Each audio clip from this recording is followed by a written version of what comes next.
Bila Israel datang hampiri, keadaan pada masa itu sangat lemah. Tak bergerak kita. Sampai nak mandi pun orang mandikan. Nak berjalan, nak dibawa ke kubur pun orang yang usungkan. Soalan dia, sebelum kita mati, kita berhadapan dengan orang lain mati dulu. Bapak saya meninggal tahun 73. Tahun 73 bapak saya meninggal. Umur saya masa itu 8 bulan. Kak lihat. 8 bulan umur saya, bapak saya aksiden meninggal. Kalau di sini ada anak yatim, ni orang tua ni pun jadi dulu anak yatim. Saya pun anak yatim kak. 8 bulan baru boleh merangkak, dah meninggal bapak. Saya tak pernah pun cium tangan bapak saya. Saya tak pernah pun tuan-tuan bagi kain plekat Cak Gajah duduk untuk bapak saya.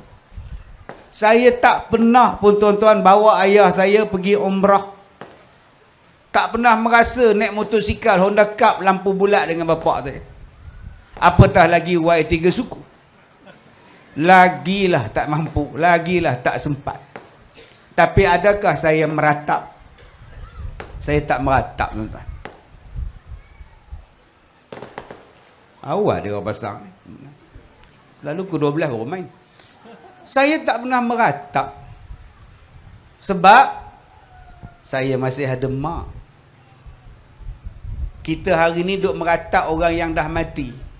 Tapi kita lupa dengan orang yang hidup, yang bersama dengan kita. Sebab tu kalau ada kematian berlaku pada kita, redha, sabar. Ada lagi orang yang hidup, yang bersama dengan kita. Kenapa sia-siakan orang yang hidup? Ada orang tuan-tuan yang menangis suami dia mati. Ada yang menangis isteri mati sampai buta. Lah, tu nama dia Kasim Selamat. Sampai buta. Bila dia dah buta, baru dia nak nasihatkan Combi. Mami, siapakah yang menangis itu mami? Itu anak mami, nama dia Combi. Bolehkah mami panggilkan dia Combi? Abang Kasim dulu tidak buta. Tetapi bila kematian isteri abang, abang menangis siang malam sampai jadi buta. Janganlah menangis Combi. Dah buta baru pandai nak nasihat orang. Nampak apa? Nampak perangai manusia ni. Dulu ada iklan dalam TV, Mak Rempit. Mak Rempit, dia buat iklan Mak Rempit. Mula-mula temu ramah pak dia. Macam mana dengan anak pakcik aksiden ni? Memang dia bawa laju lah. Memang malam tu dia race lah. Memang laju lah dia bawa tu. Itu dia race, dia motor jatuh apa semua tu yang dia lumpuh dah sekarang ni. Memang dia laju lah. Kemudian wartawan temu ramah pula Mak Rempit tu. Apa nasihat adik pada kawan-kawan? Janganlah merempit. Kalau tidak putih kaki macam saya ni ha. Cubalah dia tak putus kaki, agak-agak dia berempit lagi tak? Serupalah dengan iklan orang main mercun. Kejadian mercun kali pertama berlaku pada tahun ini, dan kita berada di hospital untuk menemu ramah mangsa kejadian mercun buatan sendiri. Apa nama adik? Aiman. Bukan dia lah. Nama adik apa? Aiman. Boleh adik ceritakan macam mana tu? Main bola, muncung bola. Habis tu, tak sempat nak lempar, meletup. Tak tangan, putih tangan. Apa nasihat adik pada kawan-kawan di luar? Jangan main mercun, putih jangan. Engkau ni dah, apa salahnya kau nasihat diri kau dulu? Ini dah putih jari 5, jangan main mercun. Cubalah jari dia tak putih. Agak-agak tahun ni main tak tuan-tuan? Ini budaya yang tak betul. Serupa itulah dengan kematian. Bila isteri meninggal redha, anak-anak masih ada.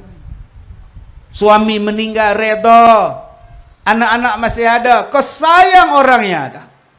Bila bapa saya meninggal, saya tak tahu apa. Tapi bila saya membesar, saya tengok mak saya ada. Saya hidup dengan mak, saya seronok dengan mak, saya enjoy dengan mak, saya layan mak. Hilang ingatan saya untuk bapa saya. Tak pernah saya menangis, tuan-tuan. Bawa ikut Tok Guru berjalan dalam kampung menyanyi. Tolong kami, bantu kami. Tak ada, tuan-tuan. Sebab saya ada mak. Ini kekuatan saya. Nombor satu. Yang kedua, bagaimana kita nak berhadapan dengan kematian ini? Untuk bapa kita, apa kita buat? Saya tak pernah cium tangan bapa saya. Saya tak pernah, tuan-tuan, bawa bapa saya berjalan dekat Legoland. Tak pernah berjalan bawa dia ke Langkawi naik kabel car. Tak pernah. Tak pernah saya pimpin tangan dia buat tawaf. Tak pernah. Maknanya saya tak ada pahala buat. Maka saya gantikan benda itu pada orang lain. Saya bela orang tua-tua di sekolah saya. Ada orang tua yang saya bela, tuan-tuan, lumpuh, aksiden langgar lari. 24 jam dia pakai pampers lampin, pakai buang. Dia meninggal tahun lepas.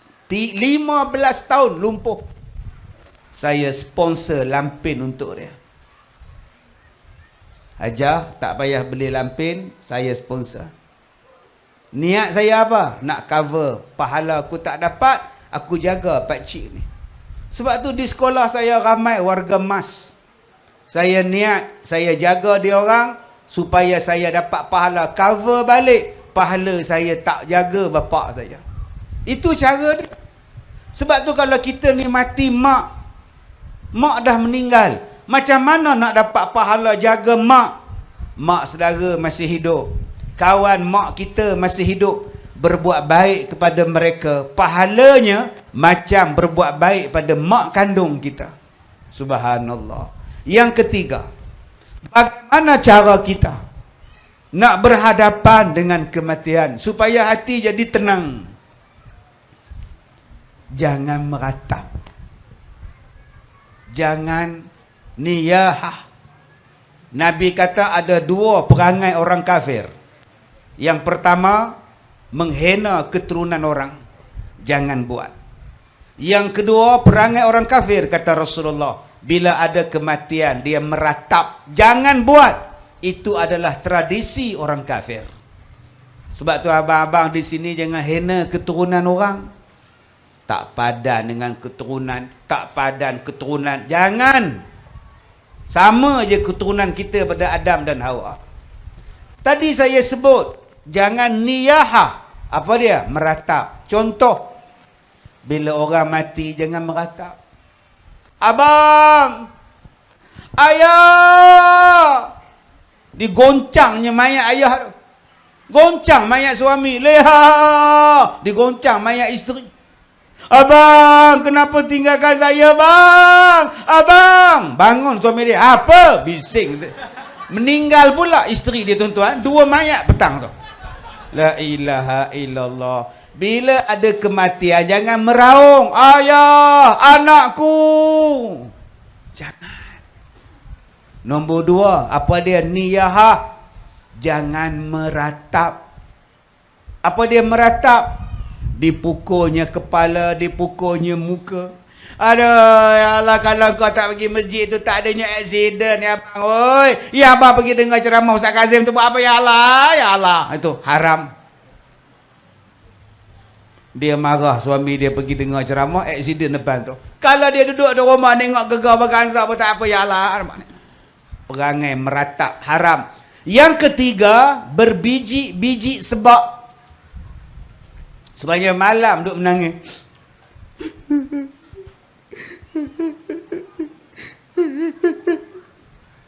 Anak dia berhenti, mak dia sambung pula. Mak dia berhenti, abang dia pula sambung. Ni sampai pukul 4 pagi duduk. Ni pun tiada anak ke apa? Sudahlah. Yang keempat, bila dia bercakap sesuatu benda yang menjadikan orang lain jadi hiba, jadi sedih.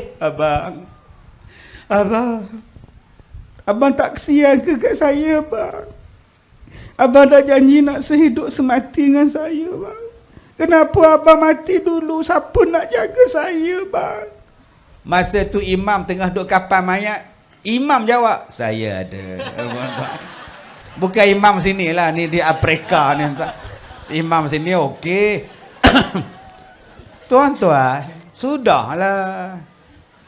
Yang kelima, bagaimana kita nak menghadapi kematian? Tuan-tuan, saya datang ni 2 grup. Satu grup saya. Grup saya lah, saya, pemandu saya, pegawai saya, 3 orang. Satu lagi grup tu, produk Al-Barakah tu daripada sekolah saya. Sekolah saya punya produk, tuan-tuan nak sedekah ke nak apa beli tu semua masuk sekolah saya. Dia orang balik lambat sikit. Nanti saya balik dulu, dia orang ikut belakang. Agak-agak dia orang menangis tak? Okey, saya balik dulu. Agak-agak grup tu menangis tak? Ustaz, kenapa balik dulu? Ada tak dia menangis? Tak ada. Sebab apa tak menangis? Sebab nanti kita jumpa dekat Ipoh. Ustaz balik dulu, kami balik kemudian. Jumpanya di mana? Jumpanya di Ipoh. Begitulah dengan arwah mak kita. Mak kita balik kampung dahulu. Kampung apa? Kampung akhirat. Kita dapat tiket lambat sikit. Tapi jumpanya di mana? Jumpanya di sana juga. Jadi buat apa kita menangis? Sudah-sudahlah. Janganlah meratap menangis, tak apa. Yang haramnya tak reda.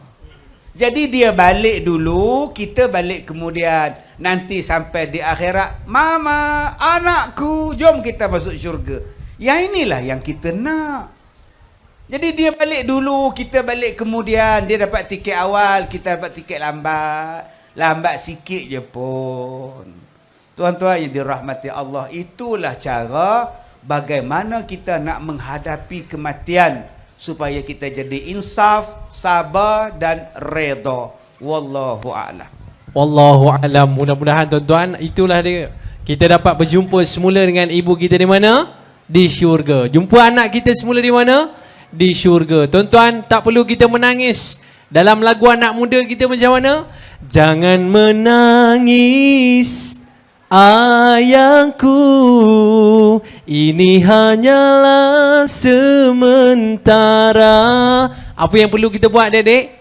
Berdoalah pada Yang Esa, terus menahan sabar agar bahagia di sana. Dek, tolong sambung sikit. Ramai anak muda belakang sana, bonda. Ya, mungkin bonda jarang-jarang dengar lagu ni lah.